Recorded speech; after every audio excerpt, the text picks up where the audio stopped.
रामू का दिल था साफ, न लालच न शोर। छोटे से लोटे ने भर दिए अन्न के भंडार ढेरों और। भूखे को खिलाया, सबका बन गया सहारा। लोभी ने मांगा सोना, मिला कीचड़ सारा। सीख यही देती है ये प्यारी सी कथा, अच्छे दिल वालों के संग रहता है भगवान सदा। रामू अपनी अम्मा के साथ छोटे से आंगन में बैठा है। आंगन छोटा और ऊबड़ खाबड़ है। आधा बुझा हुआ चूल्हा है और कोने में कुछ मिट्टी के घड़े रखे हैं। रामू अपनी हथेली में पड़े गेहूं के कुछ दाने गिनता है और धीरे से सांस भरता है। तभी भोला अंदर आता है। उसके हाथ में एक छोटी सी मूली है, जिसे वो ऐसे पकड़े हुए है जैसे कोई खजाना मिल गया हो। उसे लगता है कि शायद इससे उनकी भूख थोड़ी कम हो जाएगी। रामू खुश रहने की कोशिश करता है, लेकिन हालात आसान नहीं हैं। गांव में काम मिलना कम हो गया है। जो काम मिलता भी है, उसका पैसा समय पर नहीं मिलता। कर्ज भी बढ़ता जा रहा है। उधर सेठ धनराज की धमकी भी उनके सिर पर मंडरा रही है। वो कह चुका है कि अगर रामू उसका कर्ज नहीं चुका पाया तो उन्हें घर से निकाल देगा। रामू बेटा, तूने सुबह से कुछ खाया भी नहीं, ऐसे खाली पेट कब तक भागेगा? अम्मा, पहले आप खा लीजिए, मैं बाद में कुछ इंतजाम कर लूंगा। देखो, आज का शाही भोजन, आधी मूली तुम्हारी, आधी मेरी। तभी अचानक सेठ धनराज कल्लू मुनीम के साथ रामू के दरवाजे पर आ पहुंचता है। कल्लू के बगल में एक मोटी खाते की बुक रखी हुई है और उसके चेहरे पर हल्की सी मुस्कान बनी रहती है। सेठ धनराज अंदर ऐसे कदम रखता है जैसे ये मिट्टी भी उसी की हो। वो झोपड़ी के चारों तरफ नजर दौड़ाता है। उसके चेहरे पर घृणा भी है और एक अजीब सी संतुष्टि भी, जैसे दूसरों का डर देखकर उसे मजा आ रहा हो। रामू तुरंत हाथ जोड़कर आदर से खड़ा हो जाता है, लेकिन सेठ की आवाज शुरू से ही ताने से भरी होती है। उधर कल्लू मुनीम बड़ी नाटकीयता से खाते की किताब खोलता है। वो उंगली से पन्ने पलटते हुए हिसाब देखने लगता है।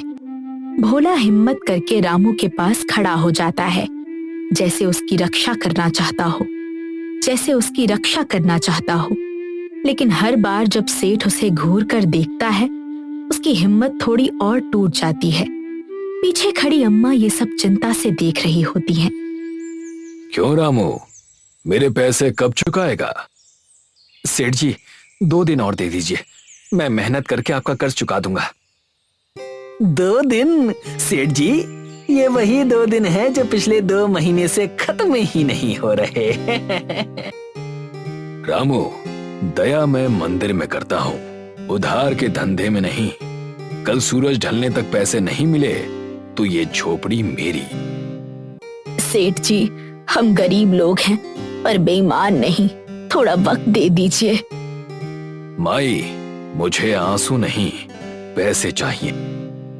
सेठ जी, आंसू बेचने की दुकान खुल जाए तो हम भी अमीर हो जाए। क्या बड़बड़ा रहा है? मैं तो बस भूख में भजन गा रहा था। याद रख, कल आखिरी दिन है। सेठ धनराज कल्लू मुनीम के साथ मुड़कर वहां से चला जाता है। रामू चुप खड़ा रह जाता है और उसके चेहरे पर चिंता साफ दिखाई देती है। कुछ देर बाद रामू एक सुनसान गांव के रास्ते पर चल रहा है। उसके हाथ में एक रस्सी और खाली बोरा है। वो सोचता है कि शायद सूरज ढलने से पहले कहीं मजदूरी मिल जाए। रास्ता एक पुराने बरगद के पेड़ के पास से गुजरता है। भोला उसके साथ साथ चलता रहता है। वो लगातार बातें करता रहता है ताकि रामू उदास ना हो, लेकिन जब कहीं भी काम नहीं मिलता तो धीरे धीरे भोला भी चुप हो जाता है। बरगद के पेड़ के पास पहुंचकर रामू रुक जाता है और एक पत्थर पर बैठ जाता है। अब उसके चेहरे पर छुपी हुई उदासी साफ दिखने लगती है। भोला फिर से उसे हिम्मत देने की कोशिश करता है, लेकिन इस बार उसके शब्द भी रामू का मन हल्का नहीं कर पाते। भोला, मैंने आज तक किसी का बुरा नहीं किया है। फिर मेरी अम्मा को ये दिन क्यों देखने पड़ रहे हैं? अरे यार, ऊपर वाला कभी कभी देर से सुनता है, पर सुनता जरूर है। अगर वो सुनता है तो आज तक चुप क्यों है? शायद इसलिए कि तू बहुत धीरे बोलता है। जरा जोर से मांग कर देखना। बस एक मौका दे दे, मैं मेहनत करूंगा, पर मेरी अम्मा की छत मत छीन। तभी हवा चलती है और बरगद के पेड़ से अजीब सी आवाज आती है। ये सुनकर रामू और भोला दोनों चौंक जाते हैं। उसी समय पेड़ के पास एक रहस्यमयी साधु बाबा दिखाई देते हैं। उनकी आंखें शांत हैं, दाढ़ी लंबी है और उनका स्वभाव बहुत शांत लगता है। उनके पास एक पुराना पीतल का लोटा रखा है जो थोड़ा टूटा और धूल से भरा है, देखने में बिल्कुल साधारण। रामू और भोला एक दूसरे को हैरानी से देखते हैं। भोला धीरे से कुछ कहना चाहता है, लेकिन उसकी फुसफुसाहट भी साफ सुनाई दे जाती है। साधु बाबा शांत नजरों से रामू को देखते हैं और उससे पानी मांगते हैं। रामू थोड़ा झिझकता है क्योंकि उसके पास खुद भी कुछ नहीं है। फिर भी वो पास के तालाब की तरफ दौड़ता है, लोटे में साफ पानी भरता है और दोनों हाथों से संभालकर वापस लेकर आता है। साधु बाबा मुस्कुराते हैं। उन्हें पानी से ज्यादा उस भावना की खुशी होती है जिसके साथ रामू ये पानी लाया है। तुम्हारे हाथ खाली हैं, मगर दिल भरा हुआ है। बाबा, गरीब आदमी के पास दिल के अलावा बचता ही क्या है? कभी कभी वही सबसे बड़ी दौलत होती है। साधु बाबा वो लोटा उठाते हैं और उसे रामू के हाथ में थमा देते हैं। इसे रख लो। ये, लेकिन बाबा, मैं इसे कैसे ले सकता हूँ? ये साधारण लोटा नहीं है, ये उसी का साथ देता है जिसके मन में लोभ नहीं, सेवा हो। इसे जल से भरो और जरूरत के समय प्रार्थना के साथ उपयोग करना। बाबा, इसमें से सोना निकलेगा क्या? जिसे सिर्फ सोना दिखता है उसे चमत्कार कभी नहीं दिखता। भोला शर्मिंदा होकर मुड़ जाता है, लेकिन रामू उत्सुकता से उस लोटे को हाथ में पकड़े रहता है। रात को अम्मा कमजोर हालत में चारपाई पर लेटी होती हैं। रामू और भोला सामने रखे लोटे को देखते हुए बैठे हैं, जैसे कोई अनसुलझा सवाल हो। लोटा पुराना और साधारण लगता है। भोला उसके चारों तरफ घूमता है, उसे हल्के से ठोकता है, सूंघ कर देखता है और कान लगाकर सुनने की भी कोशिश करता है कि अंदर कुछ है या नहीं। तभी रामू को साधु बाबा की बात याद आती है। वो लोटे में पानी भरता है, आंखें बंद करता है और सच्चे मन से प्रार्थना करता है। वो धन नहीं मांगता, बस अम्मा के लिए खाने और अपने दुख से राहत की दुआ करता है। जब वो धीरे धीरे पानी लोटे में डालता है तो पानी चमकते हुए चावल और दाल में बदल जाता है। लोटा हल्की रोशनी में चमकने लगता है। ये देखकर तीनों कुछ पल के लिए चुप हो जाते हैं। भोला ये चमत्कार देखकर हैरान रह जाता है। अरे अरे, ये पानी है या कुछ और? रामू, ये कैसे? शायद बाबा सच कह रहे थे। भगवान ने आज हमारे घर का चूल्हा जला दिया बेटा। रामू, अब तो हम रोज दावत करेंगे, पूड़ी, हलवा, जलेबी, कचौड़ी। अचानक लोटा खाना बनाना बंद कर देता है। सब कुछ फिर से साधारण पानी में बदल जाता है। अरे, ये नाराज हो गया क्या? शायद ये जरूरत समझता है, लालच नहीं। बेटा, इसे वरदान समझकर संभालना, परीक्षा समझकर इस्तेमाल करना। रामू हल्के से सिर हिलाकर हाँ करता है। इसी के साथ वो रात यहीं खत्म हो जाती है।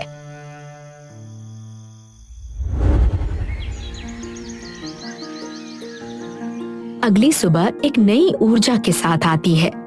कई दिनों की भूख के बाद अम्मा चूल्हे पर खाना बनाती हैं और खाने की खुशबू गली तक फैल जाती है। भोला अपनी खुशी संभाल नहीं पाता। रामू उसे समझाता है कि लोटे की बात किसी को नहीं बतानी है, लेकिन भोला का चेहरा ही ऐसा है कि उससे राज छुपाना मुश्किल लगता है। भोला, तेरे पेट में कोई बात नहीं टिकती। ध्यान रखना, इस बारे में किसी को पता नहीं चलना चाहिए। रामू, मैं कसम खाता हूँ, मैं किसी को कुछ नहीं बताऊंगा। तेरी कसम से ज्यादा मुझे तेरे चेहरे से डर लगता है। तुम चिंता मत करो, मैं सब संभाल लूंगा। इतने में अम्मा उनके लिए ताजा बनी हुई खिचड़ी लेकर आती हैं। दोनों उसकी खुशबू लेते हैं और फिर खाने लगते हैं। अम्मा पास ही बैठ जाती हैं। दोनों को खाते देखकर उनके चेहरे पर सुकून दिखाई देता है। खाने के बाद रामू और भोला काम की तलाश में निकल पड़ते हैं। रामू अपने साथ वो लोटा भी ले जाता है। रास्ते में उन्हें एक बूढ़ा लकड़हारा पेड़ के नीचे कमजोर और भूखा बैठा दिखाई देता है। अरे चाचा, क्या हुआ? आप ठीक तो हैं? क्या बताऊं बेटे, भूख से हालत खराब है। अगर कुछ खाने को मिल जाता तो अच्छा होता। रामू फिर से लोटे का इस्तेमाल करता है। वो मन ही मन प्रार्थना करता है और लोटे से इतना खाना मिल जाता है कि वो उस बूढ़े लकड़हारे को खिला सके। उसी समय कल्लू मुनीम दूर से ये सब देख लेता है। वो पूरी बात समझ नहीं पाता, लेकिन इतना जरूर समझ जाता है कि उस लोटे में कुछ असाधारण बात है। अरे वाह, यहाँ तो बिना खेत के फसल उग रही है। ये खबर सेठ जी को पसंद आएगी। ये देखकर कल्लू मुनीम चुपचाप वहाँ से चला जाता है। हवेली के अंदर सेठ धनराज गद्दों पर बैठा नोट गिन रहा होता है। तभी कल्लू मुनीम वहाँ पहुँचता है और चमकते फर्श पर लगभग फिसल ही जाता है। सेठ पहले उसकी इस हरकत पर उसे डांटता है, लेकिन कल्लू जल्दी जल्दी आगे बढ़कर सेठ धनराज को बताने लगता है कि उसने क्या देखा। सेठ जी, अपनी आंखों से देखा मैंने, वो लोटा पानी से खाना निकाल रहा था। झूठ बोलोगे तो जीभ कटवा दूंगा। अरे सेठ जी, मैं झूठ बोलूं तो मेरी मूछें उल्टी उग जाए। तो मतलब उस भिखारी रामू के पास खजाने की चाबी है, और वो भी ऐसी चाबी जो बिना ताला खोले माल दे रही है। कल तक मैं उसका घर लेने वाला था, अब उसका लोटा लूंगा। सीधे मांगेंगे? मूर्ख, धन मांग कर नहीं लिया जाता, छीना जाता है। ये सुनकर धनराज की आंखों में लालच चमक उठता है। कल्लू मुनीम भी सिर हिलाकर उसकी बात से सहमति जताता है। कुछ देर बाद सेठ धनराज कल्लू मुनीम के साथ रामू के घर पहुंचता है। इस बार उसकी आवाज मीठी होती है। वो साथ में कुछ फल भी लाता है और अम्मा की तबीयत के बारे में चिंता जताने का दिखावा करता है। भोला ये सब देखकर तुरंत शक करने लगता है। रामू फिर से विनम्र बना रहता है, लेकिन अंदर ही अंदर सावधान रहता है। सेठ धीरे धीरे बात घुमाने लगता है। वो सादगी और दान की बड़ी बड़ी बातें करता है ताकि रामू खुद ही सच बता दे। रामू बेटा, सुना है तुम्हारी किस्मत खुल गई है। किस्मत? नहीं तो सेठ जी, बस भगवान की दया है। अच्छा, और वो दया पीतल के लोटे में मिलती है क्या? ये सुनते ही रामू एकदम चौंक जाता है। देखा, चेहरा सब बता रहा है। चेहरा तो आपका भी बहुत कुछ बता रहा है। साफ साफ बोल, लोटा कहाँ है? वो मेरी अमानत है। अमानत? कर्जदार की कोई अमानत नहीं होती। कल्लू, घर छान मारो। इतने में अम्मा और भोला आगे आ जाते हैं। नहीं, हमारे घर में कोई हाथ नहीं लगाएगा। बस बहुत अपमान सह लिया। मेहनत से लिया कर्ज लौटाऊंगा, मगर डर कर नहीं जीऊंगा। मेरे घर की चीजों पर कोई जबरदस्ती नहीं कर सकता। धनराज रुक जाता है और रामू की तरफ देखता है। अब रामू की आंखों में हिम्मत साफ दिखाई देती है। ये देखकर धनराज एक कदम पीछे हट जाता है। ठीक है रामू, पर याद रखना, अभी खेल खत्म नहीं हुआ है। धनराज कल्लू मुनीम के साथ वहां से चला जाता है। रात को रामू लोटे को सावधानी से एक पुराने अनाज के टोकरे में छिपा देता है। भोला पहरा देने के लिए जिद करता है, हालांकि वो इस काम में बिल्कुल अच्छा नहीं है। चिंता मत कर रामू, आज रात अगर चोर आया तो। रामू झिझकते हुए सिर हिलाकर हाँ करता है और वहां से चला जाता है। भोला हाथ में डंडा लेकर चौकन्ना बनने की कोशिश करता है, लेकिन जरा सी आवाज पर भी चौंक जाता है। कभी झिंगुर की आवाज से, कभी बिल्ली की हलचल से। कल्लू मुनीम चुपके से रामू के घर के पीछे वाले आंगन में घुस आता है। आगे बढ़ते हुए उसका पैर गलती से एक रस्सी पर पड़ जाता है। उसे लगता है कि वो सांप है। अरे मर गए, बचाओ बचाओ। रस्सी उसके पैरों में उलझ जाती है और इसी वजह से वो गिर पड़ता है। अंदर सो रहा भोला ये आवाज सुनकर अचानक जाग जाता है। कौन है? भोला जल्दी से कमरे की तरफ भागता है और रामू को भी जगा देता है। उठ जल्दी, शायद कोई चोर घुस आया है। रामू घबराकर उठता है और भोला के साथ बाहर की ओर दौड़ता है। रामू और भोला दौड़ते हुए पीछे के आंगन में पहुंचते हैं। वहां वे देखते हैं कि कल्लू मुनीम जमीन पर गिरा पड़ा है और रस्सी में पूरी तरह उलझा हुआ है। कल्लू, तू यहाँ? तुम यहाँ चोरी करने आए थे ना? आखिरकार कल्लू खुद को रस्सी से छुड़ा लेता है और उठकर खड़ा हो जाता है। मैं तो रात की सैर पर निकला था। अच्छा, और हमारी घर की दीवार फांद कर अंदर आ गए। अरे मैं वो जाओ यहाँ से, और तुम्हें कुछ नहीं मिलने वाला। हाँ ठीक है, जा रहा हूँ। मैं तो यूं ही आया था। लोगों को भी बस बातें बनाने का शौक होता है। कल्लू वहां से चुपचाप चला जाता है। रामू और भोला वहीं खड़े रह जाते हैं और उसे जाते हुए देखते रहते हैं, और इसी के साथ रात खत्म हो जाती है। अगली सुबह कल्लू धनराज के पास आता है और उसे रात की पूरी बात बताता है। ये सुनकर धनराज बहुत गुस्सा हो जाता है। मूर्ख, एक लोटा नहीं ला पाए। सेठ जी, वहां भोला था, वो आदमी नहीं, चलता फिरता हल्ला है। धनराज जल्दी ही खुद को संभाल लेता है। उसे समझ आता है कि चोरी शायद काम ना करे, इसलिए चालाकी से बात बन सकती है। अब सुन, पूरे गांव में खबर फैलनी चाहिए कि रामू काला जादू करता है। लोग डरेंगे, सवाल करेंगे, और वो खुद लोटा बाहर लाएगा। वाह सेठ जी, आपकी बुद्धि तो सांप से भी ज्यादा टेढ़ी है। चापलूसी कम और काम ज्यादा। कल्लू सहमति में सिर हिलाता है और वहां से चला जाता है। धनराज के चेहरे पर एक चालाक मुस्कान फैल जाती है। कुछ समय बाद गांव में ये बात फैल जाती है। गांव की चाय की दुकान पर लोगों की भीड़ जुटी होती है। सब लोग आपस में रामू के काले जादू की अफवाह के बारे में बात कर रहे होते हैं और माहौल थोड़ा तनाव भरा हो जाता है। इसी बीच धनराज वहां आता है और उसके पीछे पीछे कल्लू भी आ जाता है। गांव वालों, मैं तो बस सबकी सुरक्षा चाहता हूँ। रामू के घर में एक रहस्यमयी वस्तु छुपी है। मैंने अपनी आंखों से देखा, पानी से खाना बन रहा था।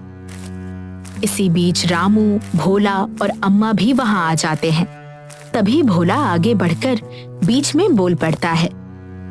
तो तूने ये भी देखा होगा कि खाना भूखे को खिलाया गया था। क्या उसे कुछ हो गया? रामू, सच क्या है? सच इतना ही है कि भगवान ने हमारी मदद की है। मैंने कभी किसी का बुरा नहीं किया। तो सबके सामने दिखा देना। रामू भोला की ओर देखकर सहमति में सिर हिलाता है। अगर ये वरदान है तो इसका उपयोग सेवा के लिए होगा, तमाशे के लिए नहीं। भोला चाय की दुकान के बर्तन से उस लोटे में पानी भर देता है। रामू लोटा उठाता है, आंखें बंद करता है और प्रार्थना करने लगता है। थोड़ी ही देर में लोटे का पानी चावल के दानों में बदल जाता है। ये देखकर वहां खड़े सभी गांव वाले तुरंत हैरान रह जाते हैं। अरे, ये तो सचमुच चमत्कार है। कहा था ना, हमारा रामू काला जादू नहीं करता, वो साफ दिल वाला आदमी है। धनराज ये सब देखता है और उसके मन में लालच और बढ़ जाता है। भीड़ का आश्चर्य धीरे धीरे रामू के लिए सम्मान में बदलता देख वो इसे सह नहीं पाता। अचानक धनराज रामू के हाथ से लोटा छीन लेता है। ये देखकर गांव वाले हैरान रह जाते हैं।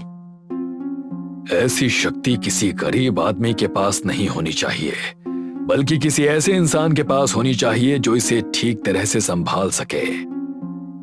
ये लोटा अब मेरा है। मैं इससे सोना मांगता हूँ, हीरे मांगता हूँ, मोती मांगता हूँ। लोटा बिल्कुल शांत रहता है। सेठ फिर से कोशिश करता है, इस बार और ज्यादा लालच के साथ। लेकिन धन दौलत की जगह उस लोटे से काला गाढ़ा कीचड़ निकलकर सीधे उसके कपड़ों और चेहरे पर फैल जाता है। ये देखकर गांव वाले हंसने लगते हैं।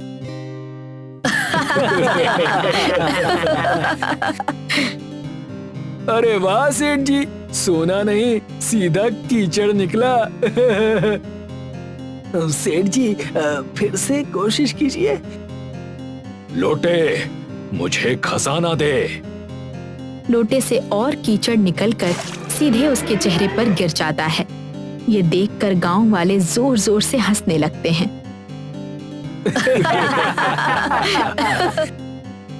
इसी दौरान वही साधु बाबा वहां आ जाते हैं। बाबा आप? रामू ने भूख मिटाने की प्रार्थना की थी, इसलिए अन्न मिला। इसने लालच मांगा, इसीलिए अपवित्रता मिली। याद रखो, वरदान कभी लोभी के हाथ में नहीं टिकता। धनराज शर्म और पछतावे से अपना सिर झुका लेता है। रामू के इरादे हमेशा से अच्छे थे, फिर भी आपने उसके साथ गलत किया। उसके बदले में अब आपको उसका कर्जा माफ कर देना चाहिए। ठीक है, आज से रामू का कर्ज खत्म। भगवान तेरा भला करे बेटा। बाबा, इस लोटे का अब मैं क्या करूं? इसी ने मुसीबत भी दी और सहारा भी। मुसीबत लोटे ने नहीं दी बेटा, लालच ने दी। इसे अपने पास ही रखो, मगर अपने लिए नहीं, सबके लिए। मतलब अब गांव में कोई भूखा नहीं सोएगा जब तक नीयत सच्ची रहेगी। रामू समेत सभी गांव वाले सहमति में सिर हिलाते हैं और इसी के साथ कहानी यहीं समाप्त हो जाती है।